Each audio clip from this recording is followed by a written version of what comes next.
Hey everyone, KIC here. You will never defeat me!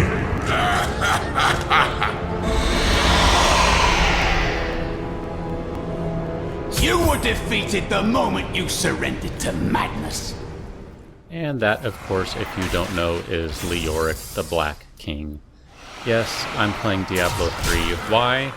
Well, turns out Blizzard just updated the game with the Loot 2.0 system that they are rather proud of themselves for creating. And, you know, I gotta admit, it definitely does make the game a little more fun when you're not constantly finding nothing but junk. Granted, I haven't found tons and tons of awesome legendary items, but I have to admit, I have found a couple.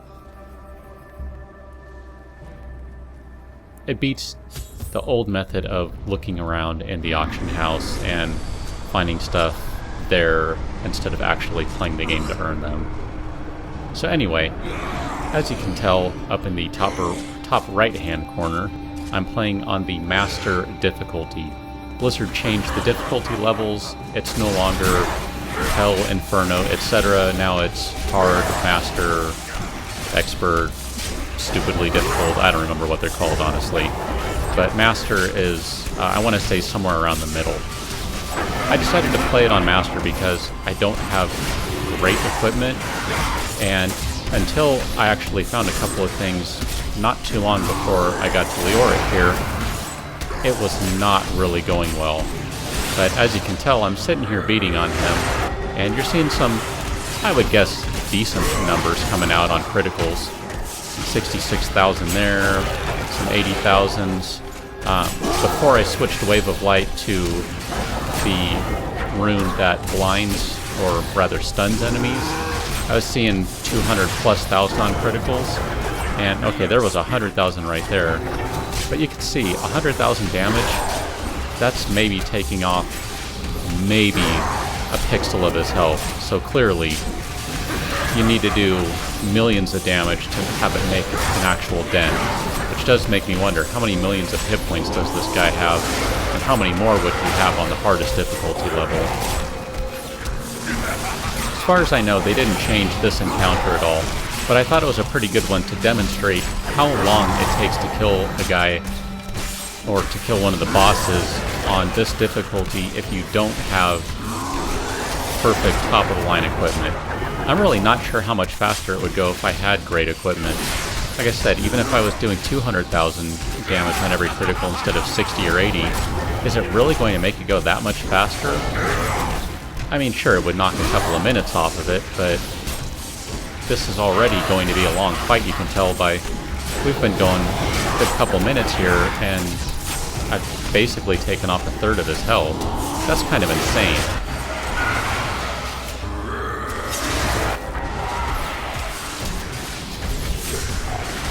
And as you can tell, the Templar, he's more or less holding his own over there. But, I mean, really, he doesn't do much damage. In all honesty, I don't really have great equipment on him. I think his damage is somewhere around 7,000, whereas mine is, I want to say, in the 50,000s. So he's really not going to do that much damage. He's just there to soak up a little damage and to occasionally heal me.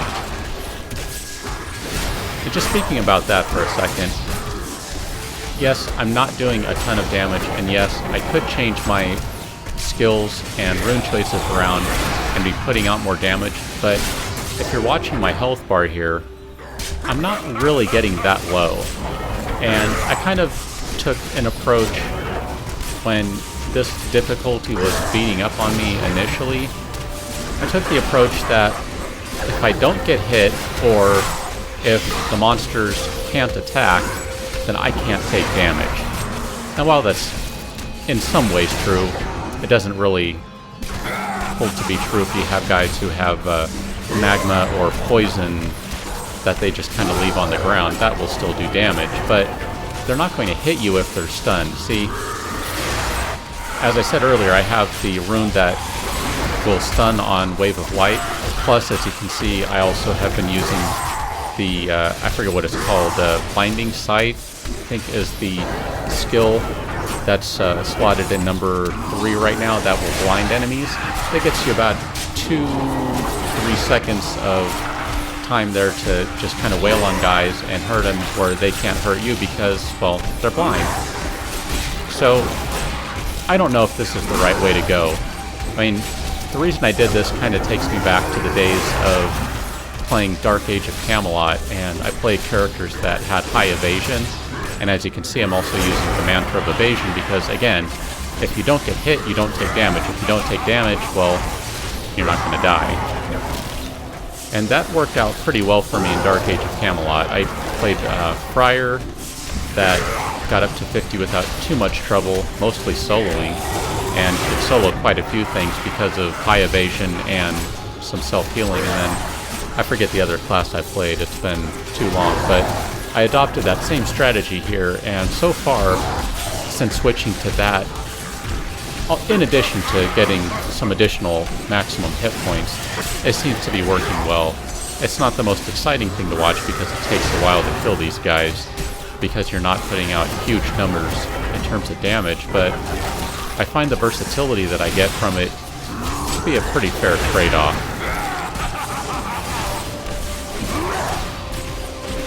Alright, we're a few minutes in now at this point, maybe 4 or 5, and,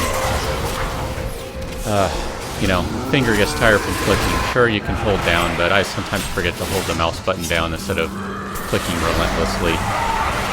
But he's getting pretty close now. I'd say another minute or so and he should go down. I'm trying to use Wave of Light as much as I can just to land those big criticals and have it do as much damage as I can. But the, I think Crushing Wave is the primary attack I'm using. That's not bad too. Alright, he's really close now. Should be any second now. Well, any few seconds here and he's going to be gone. Alright, here he comes. And that gives you an idea of the kind of drops that you get.